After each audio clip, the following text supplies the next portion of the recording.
Before we go on to our topic, I would like to tell you the story of Hans or the Hans de Lima. This is made by Lawrence Kohlberg, and he said this sa iyahang mga pasyente, and then kung unsay imong ma-answer sa iyaha, kung unsay imong ma-answer about this situation, kay si Lawrence Kohlberg makabalo kung unsa na ka nga moral development, kung unsa na ka nga stage sa moral development. So, Hans de Lima goes like this. Si Hans isa ka lalaki nga naay wife. Unya, ang iyahang wife is naay rare disease. Unya, tungod kay rare man, walay cure, wala pa naka-discover. And then one day, naay scientist nga naka-discover sa cure nga disease. And then, pagkatong scientist, gihatag niya ka Hans ang cure sa dako nga amount. Kay tungod sa resources nga gagamit sa scientist para makabuo siya ingato nga cure. So, dako iyang patong, dako iyang price. And then, si Hans, kay gibuhat niya ang tanan, kay love man niya iyang wife. So, nanghiram siya, nag-loan, nangutang, pero wa pa jud kaabot to 1/2 ang iyahang amount sa price. And then, nanghangyo si Hans sa scientist nga kanang hulug-hulugan. Pero tungod guro sa kanang napoy pamilya ang scientist, wala siya ni approve sa deal. Unya, huna-huna si Hans nga, what if at night kawato nako ang cure? Sumoto yung gibuhat. And the question is Hans a good husband? Hi sir, I am Melody F. Busha, FM1 Block 4. This is my video report about moral agent, moral development in 3 stages. Moral agent, as being able to recognize what is right and wrong. So we as a human kay moral agent ta because naatay ability mailhan kung ang usa ka action is right or wrong, and it's because of our human thinking which is able to understand, think, and judge if one's actions is good or bad, and which allows us nga to have a moral character. According sa mga social psychologists, ang moral agent from birth until they grow old is na-shape sila by their own environment or surroundings from their family, from the society they live in. Kato siya nakaapekto sa moral agent kan hinungdan nga magkaroon sila og moral development wherein ang moral life and moral standard and norms nila is naga-change and develop based sa naka-influence sa ila, sa culture ba ni siya or sa society. Moral development, the process through which a human person gains his or her beliefs, skill, and disposition that make her or him a morally matured person. So, moral development is a process kung asa ang tao is capable na sila or naa na sila panghuna-una na maka-decide about something on their own. Kung baga, naa na sila sarili nilang beliefs that make it a mature person because he or she can think or makes decision on his own. According to William A., if ang intellectual growth kay naay stages from instincts to logical reason, then ang moral development kay naapoy stages, first by tabo, then second by law, third by conscience, fourth by reciprocity, fifth by social consensus, and finally by personal moral principles through not necessarily and that order. So this is a 3 stages. Kato nga 5 stages kay nahimo na lang siyang 3 stages now, which is first, the amoral stage includes the egocentric, hedonist, and prudential consideration. Second, the pre-moral stage including the authoritarian, ego-idealized, social, and reciprocal consideration. Third, and lastly, the moral stage including personal, autonomous, altruistic, rational, independent and responsible consideration. So Coleridge moral development or stages of moral development have 3 levels, and each levels have 2 stages. So overall, we have 6 stages. But before we proceed, ato sa i-discuss kung unsa ang moral development. So moral development refers to the process through which a human person gains his or her beliefs, skills, and dispositions that make him or her a morally matured person. So it emphasizes, or moral development emphasizes kung how our brain works. Kung maka-encounter rin nga na dilema, nga kaya makahuna-huna ko nga na ang solution dapat ako buhaton. So, ingana na siya. So, level 1, pre-conventional morality. This is stated nga ang pre-conventional morality, ang bata wala siya personal code of morality, which means as a child wala siya kabalo unsay tama o mali, wala siya insight about the moral rules ba ana niya kanang iyang morality nag-base siya sa adults kung tahay parehas anang bata, ang bata kay makabalo siya og tama yung gibuhat kung gaan siya reward or ingnan siya siyang parents na kanang tama nung gibuhat na ana.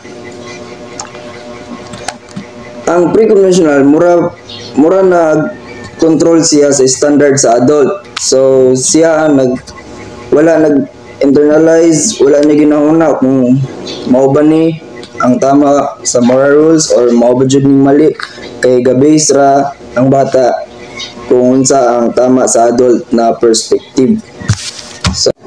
So stage 1 is obedience and punishment orientation.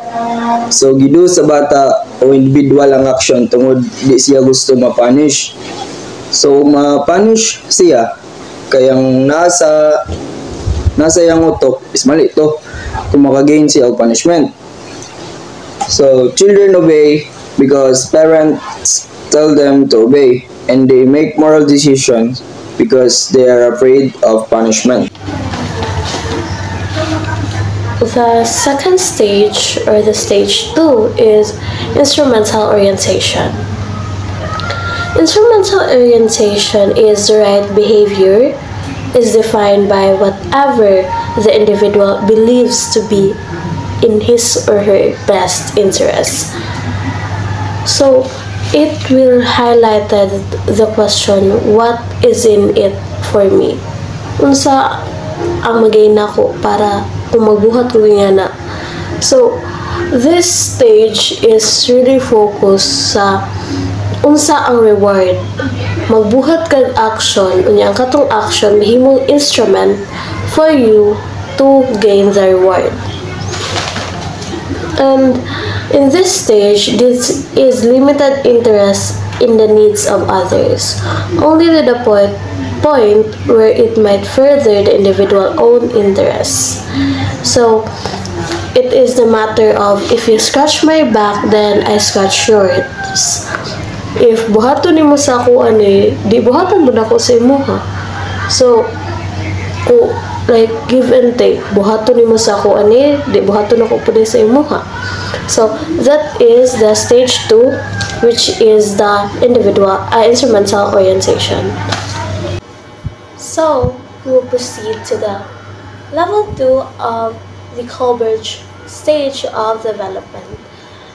So in level 2, we have the conventional. So what is conventional? So conventional level, a child's sense of morality is tied to personal and societal relationship. So ganina, di ba, sa pre-conventional, kay nag-think lang siya about sa iyahang sarili. Kung unsa ang punishment or kung unsa ang reward nga iyahang mag-gain. But diri sa conventional, it also involve ang others, ang iyang sarili o ang society. So, conventional, also called social centrism or the social reasoning. So, sa conventional, imong gibuhat ang action kay tungod sa imong utok tama ni para sa uban. Like many others do this, so you should do this. So ingana ang conventional. So sa conventional have two stages. Ang stage 3 o ang stage 4. Ang stage 3 is a good boy, nice girl orientation. So good boy, nice girl orientation emphasis is placed on good behavior and people being nice to others.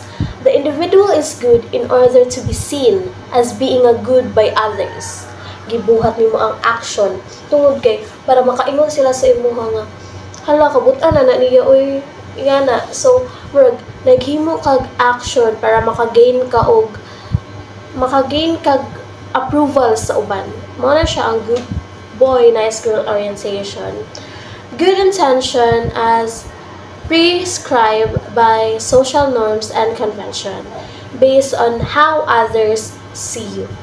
So, sa good boy and nice girl orientation, mag-think ka nga how others see me, how others view kung unsa ako ang kuan. Like example is ka na mag-post ka sa social media, di ba maghuna-huna ka nga hala makagain kay ako daghang likes ani yan na. So sa good boy nice girl orientation, you do action based on how the society see you.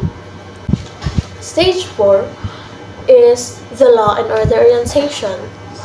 The child or individual becomes aware of the wider rules of society. So judgment concerned obeying the rules in order to uphold the law and to avoid guilt. It is the matter of if I do this because the rules say so. I should not do this because wala na siya sa rules. So during a stage, we believe nga nag-exist ang law para ma-protect ang mga individuals. And then if you don't follow these rules or law and order orientation, then you said no to law and order. And then during a stage is wala na to gitan-aw kung good ba ang intention sa law. Basta kung mo against ka sa law, then you are declaring na you are against of law and order. So we will proceed to the last level of the moral development, the level 3, which is the post-conventional morality. So, anak ni Lawrence Kohlberg na diri nga level is rarely lang daw ta makakita nga makaabot og ingani nga level. Ano kaya no? So, we will discuss ngano rarely lang jud nga tao ang makaabot ani nga level. So, ang post-conventional level or the universal reasoning or universal scientism is the level of full internalization. Morality is completely internalized and not based on external standard. Individual judgment is based on self-choosing principle and moral reasoning is based on individual rights and justice. So, wala na ka nag-think sa mga rules ka nag-exist. Wala na ka naghuna-huna nga kanang kung against baka sa rules ka nag-exist sa atong society. But, ang imong ginahuna is kanang imuha na gyud sa imuhang sarili, sa imuhang internalization nga kanang himuon ni nako kay mao jud ni ang tama, himuon ako ni kay para kay mao jud ni ang makahelp sa universe. Sa stage 5 kay ang social contract orientation. The child individual becomes aware that while rules and laws might exist for the good of the greater number, there are times when they will work against the interests of a particular individual. So, ang kanang rules daw is, we all know nga nag-exist ang rules. But, pag nana ka sa stage 5, imuhang ma-think nga kanang pwede baliun ang laws usahay or ang mga rules sa society. Makahuna-huna ka nga pwede man gurin na ako ma-bend kay makahelp man ko sa greater number of people. So the social contract orientation, it doesn't emphasize the word of the law is not really important. Pero what really important is the spirit of the law. So mo siya o baliktaran good sa stage 4 law and order orientation, because kani nga stage sa stage 5 makaya nimo nga i-neglect ang mga laws sa society para makahelp sa greater number of people. Like namagoy uban maski karon nga most nga naay mga laws nga usahay dili makahatag sa tuag peace. So kaya na nimo balion to help other people. So, kung kaya nimo, naka sa stage 5. So, stage 6 is the universal ethical principle orientation. Individual at this level develop their own set of moral guidelines which may or may not fit in the law. So, nakay-own nimo nga law, nakay-own nimo nga principle nga mao jud dapat akong buhaton bisan nag-against siya sa law, bisan nag-against siya sa rules. So, they have developed moral judgment that are based on universal rights. So, this kanang ilahang principle good nga ginatindugan or ilahang judgment or ilahang mga laws nga ilang ginatindugan is for the greater good, para sa ikamaayo sa uban. So, ang ako ang nakuan lang na research is si Saint Mother Teresa. Si Mother Teresa dedicate her life to help other people. So, kanang siya nga stage mong good is kanang biskin nag-against ang daghan sa imuha. Kung makatapang lang ka sa uban, buhaton jud nimo imuhang principle or imong judgment or imong laws kay kuan siya, applicable siya sa human rights, sa justice and equality. Even though nga kanang dili okay sa uban ay imong ginabuhat, pero para sa imo nga makatabang jud ka, then you do it. Even na mag-face ka o kanang judgment or imprisonment. So, when faced with dilemma between law and conscience, ang tao nga nasa stage 6, ang ilang piliun ay konsensya. Konsensya dyan ang piliun kaysa sa law. Bantog wala kayo makaabot ani nga stage because it take a lot of courage to do this. Stage 6 is a really highest level kung nga pyramid pa na siya. So, ang example ani is kaya ba nimo patayo ng isa para ma-survive ang 5. So, kung muingon ang tao nga kaya niya sacrifice ang isa para sa ikamaayo or para sa ma-survive ang 5. So, kana nga tao is nasa stage 6. So, the level 1 to level 3, as you notice, the pre-conventional, the conventional, and the post-conventional, nagkaanam-anam siya ka-complex, nagkalisod-lisod siya. So, gikan sa pinakauna nga nagagad lang ka sa punishment and rewards hantod sa level 2 sa conventional nga gapil nimo ang societal nga aspect, and then the level 3 which is the universal na yun para sa kamaayo sa nakadaghan. So, kung naka sa level 6, you are considered as a saint. Kay mao na dyan yung pinakataas nga development nga imuhang makuha as a human. So, the next reporter will be discussing the development of conscience based on moral development. Development of conscience-based moral decision. Moral development includes development of conscience-based moral decision. This is in the post-conventional level of Kohlberg's stage of moral development.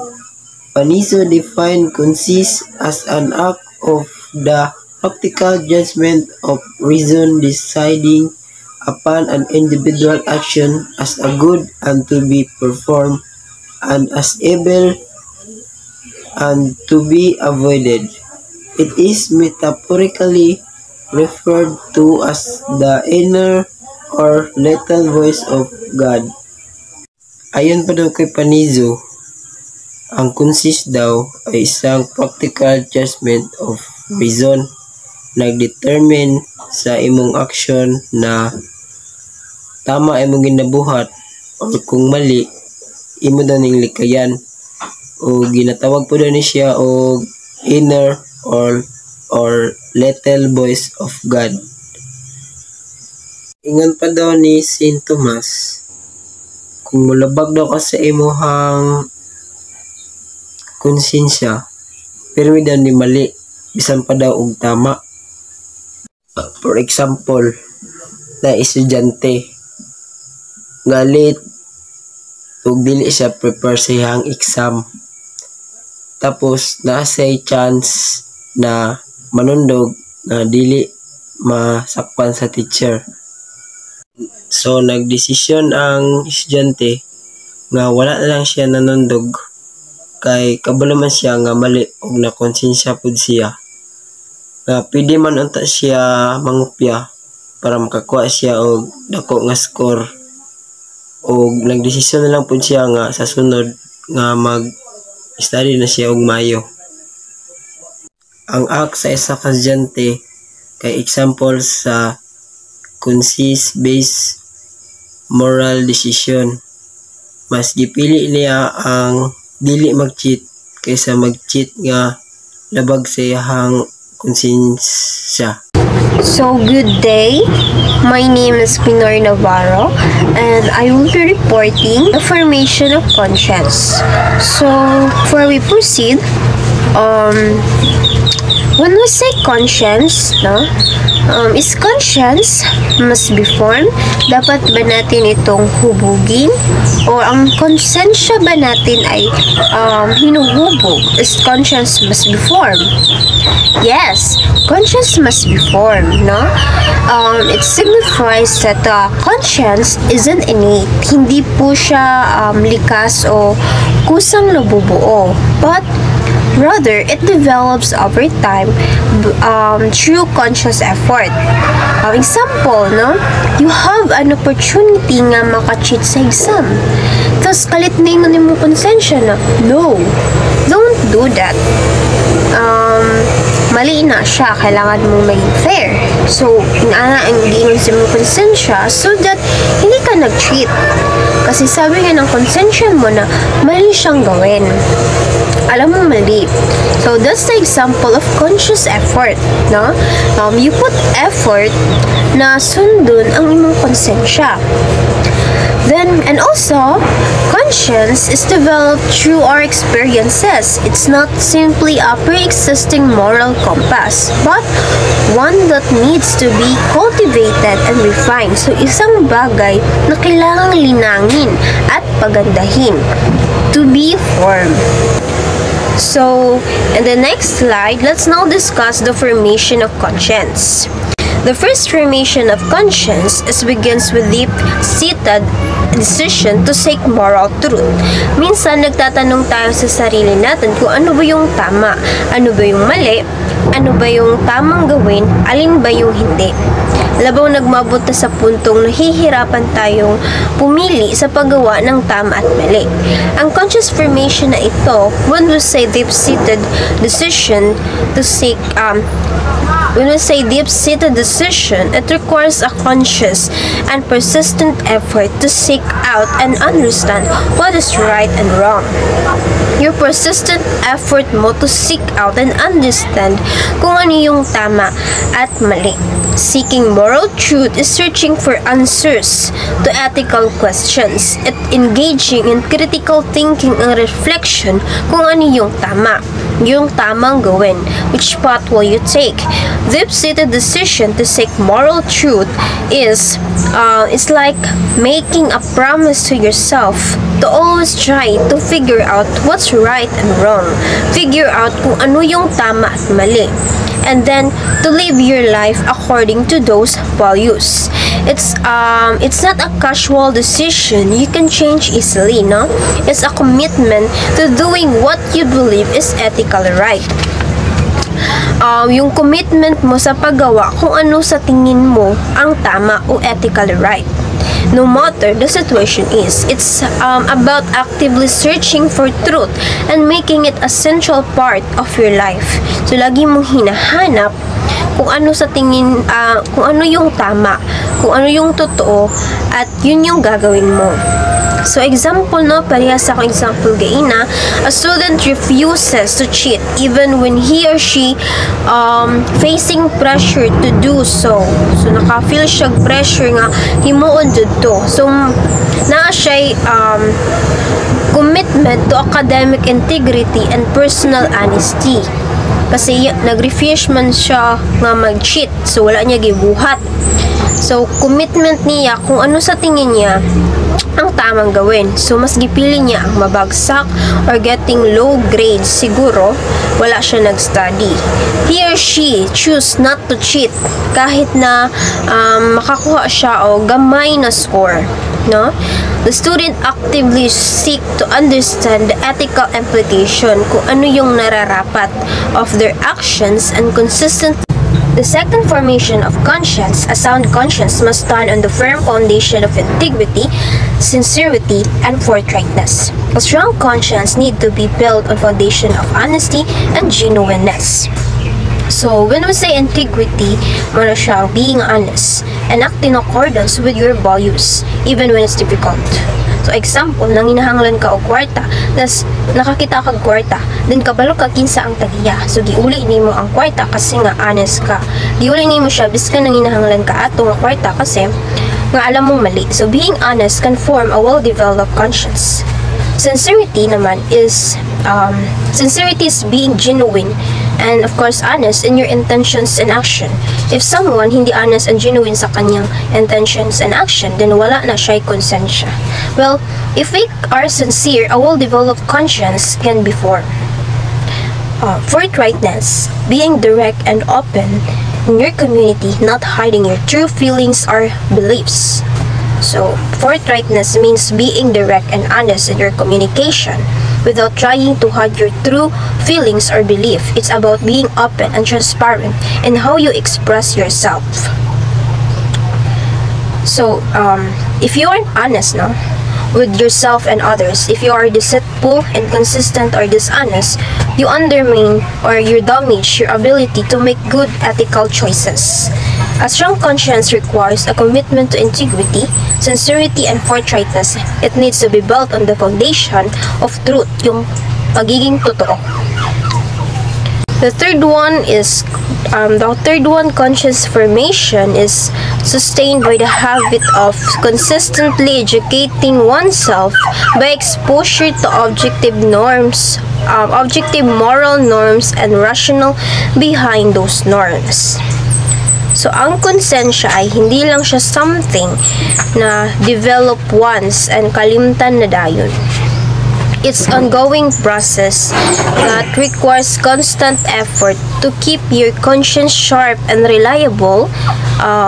You need to constantly learn about ethical principles and the reason behind them. Dapat mo malaman ang mga ethical principle like bawal magnakaw, bawal manlait, huwag pumatay, don't tell a lie, and the reason behind kung bakit siya ethical principles. So you should have a habit and actively seeking knowledge and understanding about ethical principles, and you expose yourself in learning about universally accepted principles of right and wrong, like honesty, fairness, and compassion, while understanding the reason why these principles are important and how they contribute to a just and ethical society.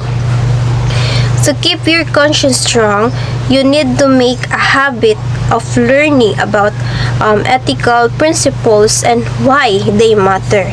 It's not enough to just know what's right. You need to understand why it's right. This constant learning helps you develop a deeper understanding of ethics and strengthen your ability to make a good moral choices. So, example, sa next slide, sa example, story ni Maria. Maria, a high school student, witnesses her friend cheating on an exam. Her friend asks her to keep quiet about it. Maria is torn between loyalty to her friend and doing what's right. She remembers a discussion in her ethics class about academic integrity and the importance of honesty. She recalls her teacher emphasizing that cheating undermines the value of education. So Maria understands that cheating can lead to unfair advantage. Maria decides to talk to her friend about why cheating is wrong. So she encouraged her friend to confess and accept the consequences. Maria also reports the incident to the teacher, who addresses the issue fairly. So ang scenario, ana, when Maria, a high school student, witnesses her friend cheating on an exam, then her friend asks her to keep quiet about it. So nakawitness si Maria nga nag-cheat ang iyang friend sa exam. Iingnan siya sa iyang friend nga dili isaba. So the dilemma, ana, no, si Maria is torn between loyalty to her friend and doing what's right. So ang dilemma, ana, naglibog na si Maria kung asa siya asa yung pilion, ang loyalty to her friend, ang loyalty niya sa iyang friend, or ang himuon ng tama. So i-move na to ang slide na sa consistently educating oneself. So Maria continues to learn about ethics and moral principles, applying them to real-life situations. She develops a strong sense of conscience, guiding her to make informed decisions and stand up for what's right. So kinina formation of conscience, diba, is the habit of consistently educating oneself by exposure to objective moral norms and rationale behind those norms. So sa story ni Maria is naapod siya subject na ethics. By that, she educates herself about moral principle or moral norms. So ibalik nato sa story ni Maria. So look at the third paragraph. So dahil nga sa meron siyang ethics na subject sa story, she consistent educating herself, guys, by exposure to moral norms or ethical principles. So na-expose na siya sa moral norms kasi may learning kasi siya sa ethics class nila. So naka-remember siya sa discussion sa ethics class nila na about academic integrity and the importance of honesty. She recalls her teacher emphasizing that cheating undermines the value of education. So yung konsensya niya na form by learning ethical principle or moral norms through ethics class nila. So dahil nga alam mo na yung kung ano yung mga moral norms, you also need to understand the rationale behind that norms. So you need to understand what's the importance ng mga ethical principles or moral norms. Sabi nga kanina, it's not just to know that ethical principle is right. You need to understand why it is right. You need to understand why these principles are important. The story nga ni Maria, look at the fourth paragraph. So, ang example na moral norms sa story ni Maria is honesty. So, Maria understand that being honest is right kasi she understand that cheating can lead to unfair advantages and undermine the learning process. So, she realized that keeping quiet would make her complicit or pwede niyang i-tolerate ang iyang friend's dishonesty. So, para malaman nyo ang conscious formation niya kung paano na-form yung konsensya ni Maria is when Maria decide to talk to her friend about why cheating is wrong. She encourages her friend to confess and accept the consequences. So, Maria also reports the incident to the teacher, who addresses the issue fairly. So, by that, Maria formed a well-developed conscience.